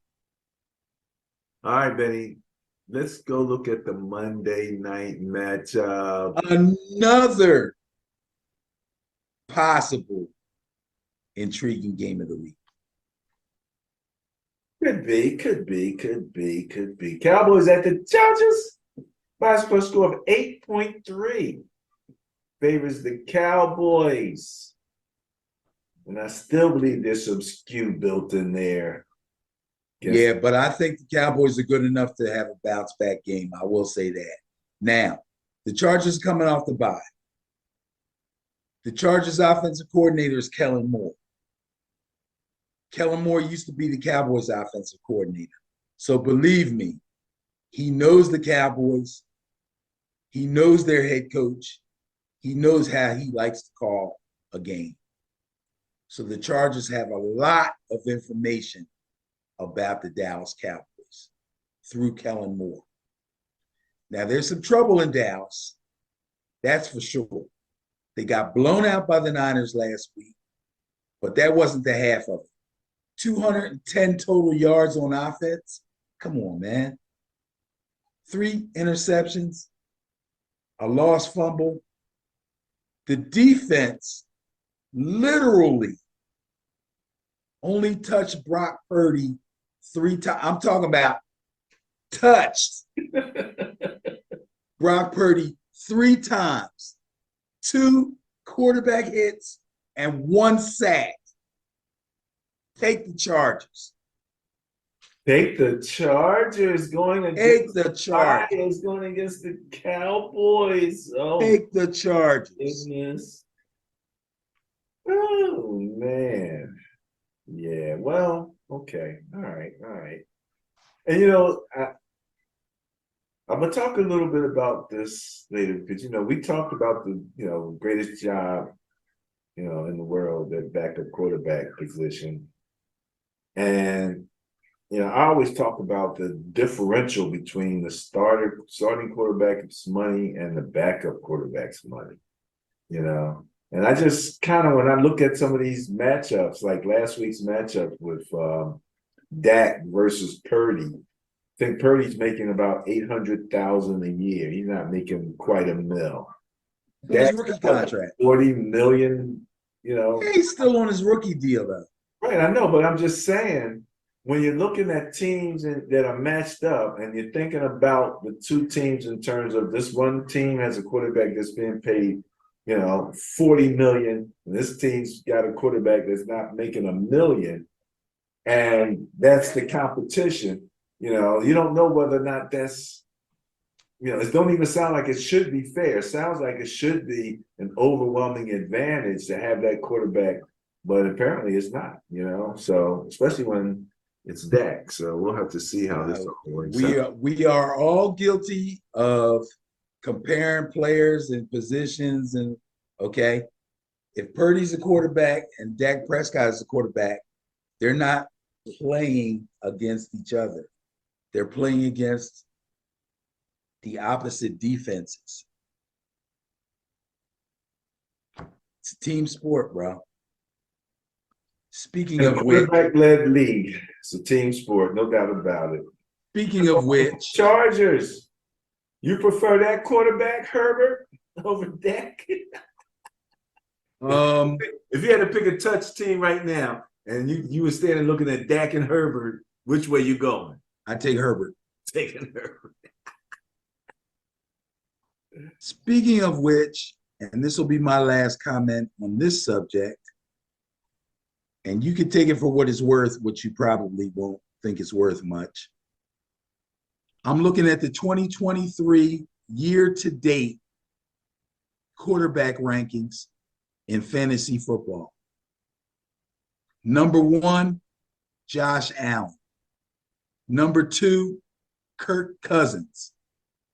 Number 3, Tua Tagovailoa. Number 4, Justin Fields. Number 5, Jalen Hurts. That's pure production.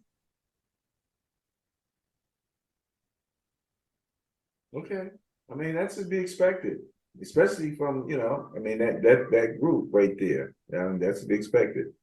Nobody, again, I keep telling you, man, you don't understand my scenario with that. So I'll leave that alone. But long story short, I understand your scenario. You're a hater. I'm not a hater. I'm just a recognizer.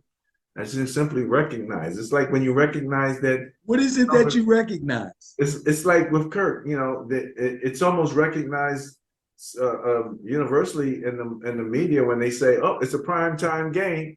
Kirk Cousins primetime game. The numbers aren't the same. They pull out the number. So I have my own stat, and the Vikings don't do well in primetime games. The Vikings don't do well in primetime games. Kirk Cousins holds his own. The Vikings don't do well in primetime games. All right. It's a team game. I understand you. Go ahead. You ready?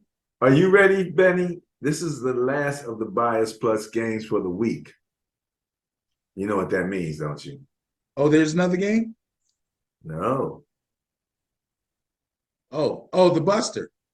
The Buster what we got? of the week. What we got? I text you, right? Because I was looking at the Bears. I'm like, the Bears look like they're going to take the Bias Plus Buster this week.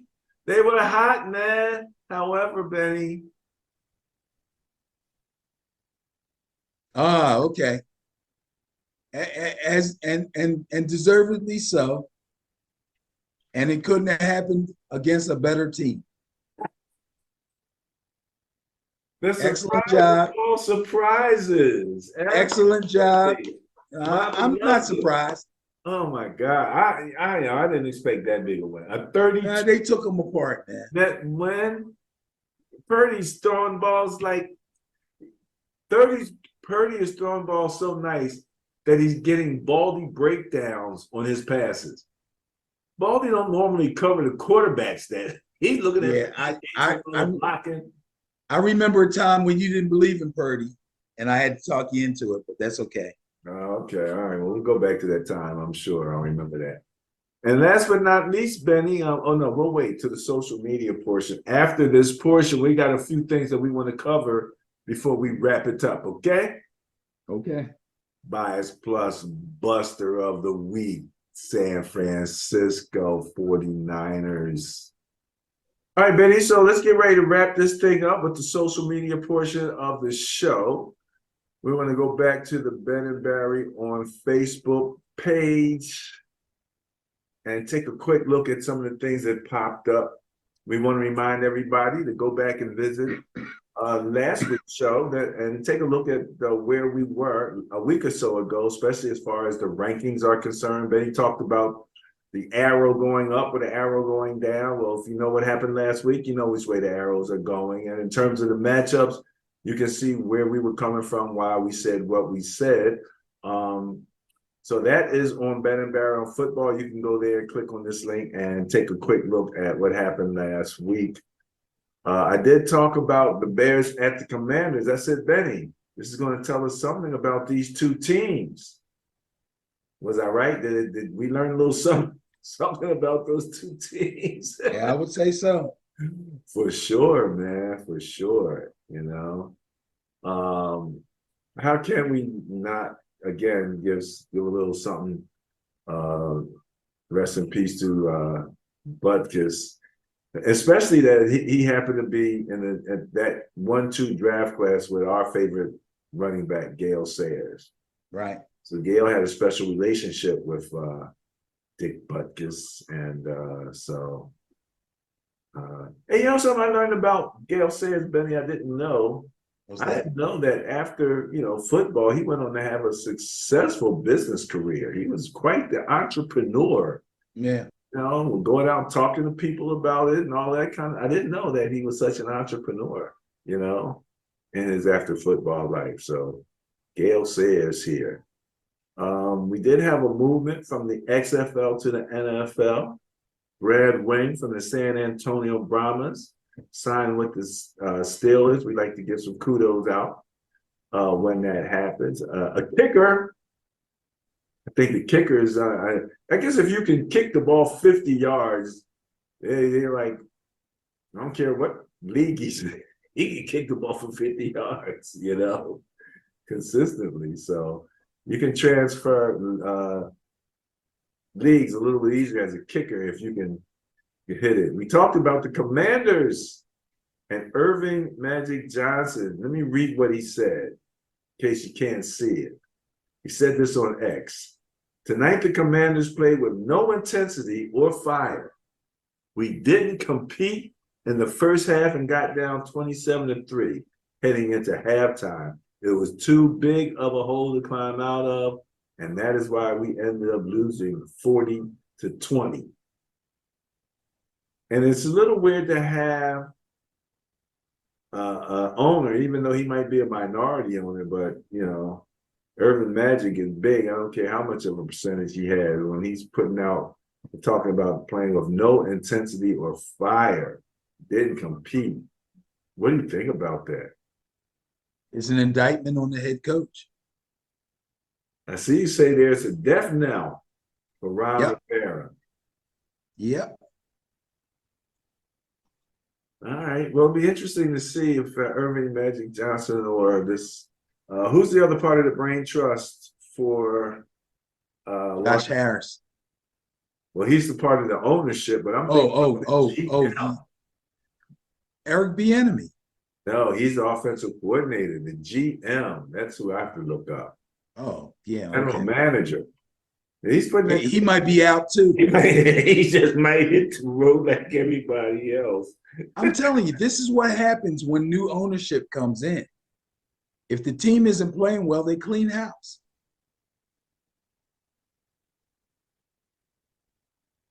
So don't be surprised if they clean house and just bring in a whole new brain trust.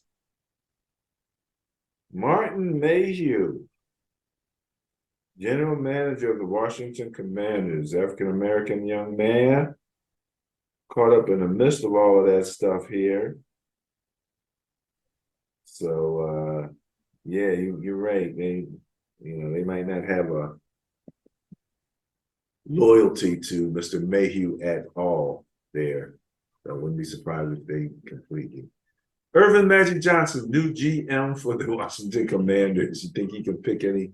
No, no. That would be a mistake. Here's your boy Achane, currently averaging the most yards per carry in the entire NFL. Has more TDs than any running back taken in the most recent NFL draft. Getting it done. When you faster than the fastest people on the fastest team in the league, that's flying right there, Benny. All right, what did you think about the Colorado, was it Arizona State game? Oh, yeah, that's a pretty good game. I was kind of pissed because it was on whatever it was on. I didn't stream it. I didn't have It that. was on the Pac-12 network. Okay. You get the Pac-12 network Somehow. somehow. Somehow you got it. Okay, I didn't know. I know they said it was on one of those other streaming things, and I didn't have that subscription, and I'm not adding a whole bunch of more subscriptions. It just ain't happening. So I didn't get a chance to see the game. But I felt like this was a good even matchup, where they had a good shot there. Yeah, well, they're going to have a lot of good shots, but again, until they are able to compete in the trenches, they're going to have problems. But it won't be long. It won't be long. There's some big dudes sitting in the transfer portal right now, waiting to come over. Okay. All right. All right. Gonna be with them Buffaloes, eh? All right. Benny, last week was your birthday. Yes, it was. Happy birthday to you again. And a great birthday it was. Oh my goodness. Look at him. Look at him. You don't look a day over the day that you did this. Yeah, right. Yeah, I do pretty much look the same. I'm telling you, you do. Which is not bad because this is what, 3-4-year-old video? That's at least 4 years old. At least, yeah, yeah. Shoot, this stuff comes up. Shoot, JB from Verizon sent you a little happy birthday on the page there. So there we go. All right, so we know that Jonathan, he did sign. He played just a little bit though. He didn't play a lot in the last game, did he? No, Zach Moss had a day. Yeah, Zach Moss pretty much. So actually, they're looking pretty good. It's a shame that Anthony Richardson got injured because that offense is looking like it might be pretty formidable there. I'm not crazy about their wide receiver core, but Pittman's pretty good. I think Mayhew's gonna make the best of this. It'll be interesting to see how they bring Taylor along now because Moss is really hot. Their O-line is blocking like crazy. Their O-line looks like the Titans O-line looked a couple years ago when Derrick Henry was running crazy. Okay. All right. Well, there you go. Jonathan Taylor, Zach Moss. Benny, did you see this play? What play is this? All right, I'm gonna see if I can play it for us. I don't know if I can make this big. Watch the snap. Watch the quarterback right here. Did you see where the ball just went? It went straight to Montgomery. It went through the quarterback's legs, straight to through the quarterback's legs. That was a design play? Yeah. That's pretty cool. And then the quarterback does a fake handoff. Yeah. He does a little fake handoff. Oh, I like it. I'm telling you, man, the Lions are looking real scary. Goodness. That's shades of the old Chiefs type of stuff that they might do. Right. Right. Snap Right. through his legs. Then he does the fake handoff. Ain't even nobody over there to fake handoff to him. But I guess if it draws away a tackler or two, it did its job, right? Yep. Oh my God, I just thought that was hilarious. I thought that was hilarious. Oh my goodness. All right. So let's see now. What do we have left? Thanks for following. Please leave comments and suggestions. Hashtag football is life. That's our hashtag. You can find a lot of our postings just searching out that hashtag if you want to. Because we also use it on the Sterling Net Point Power Ranking side and some of my personal posts and things of that nature dealing with football. But yeah, that's what it's all about, man. It's these stories of these people and going through what they go through in life, you know. And you know, it's a lot of stories in football. It's a lot of stories. All right, Benny. Any last comments? No, I'm good, man. You Looking good? forward to the games this weekend. All right. I'll be seeing you then.